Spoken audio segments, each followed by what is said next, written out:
అందరికీ నమస్కారం. Welcome to ప్రజాక్షేత్రం. ప్రజాసేవకై రాజకీయాల్లోకి వచ్చి గెలిచిన తర్వాత కూడా అవినీతికి దూరంగా ఉండే అభ్యర్థి అయితే ఖచ్చితంగా అలాంటి అభ్యర్థులను పార్టీలకు అతీతంగా ప్రజలు మద్దతు ఇచ్చి గెలిపించాల్సిన బాధ్యత ప్రజలకు ఉంది. అయితే అటువంటి అభ్యర్థులు దొరకడం, వారికి టిక్కెట్లు దక్కడం, ప్రజలు వారిని గెలిపించడం చాలా అరుదనే చెప్పాలి.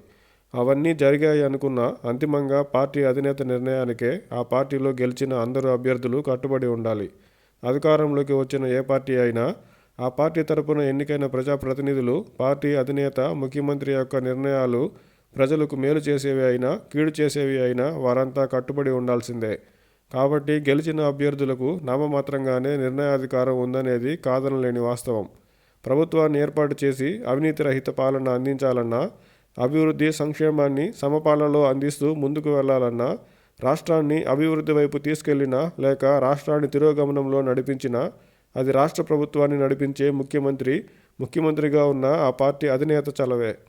అందుకే ప్రజలు తాము ఎన్నుకోబోయే అభ్యర్థి కంటే ముందుగా అధికారంలోకి ఏ పార్టీ వస్తే బాగుంటుందో ఆ పార్టీ నుంచి ముఖ్యమంత్రి కాబోయే వ్యక్తి రాష్ట్రాన్ని అభివృద్ధి వైపు నడిపిస్తాడా లేక రాష్ట్రాన్ని తిరోగమనం బాట పట్టిస్తాడా అనేది ప్రజలు ఆలోచించుకోవాలి.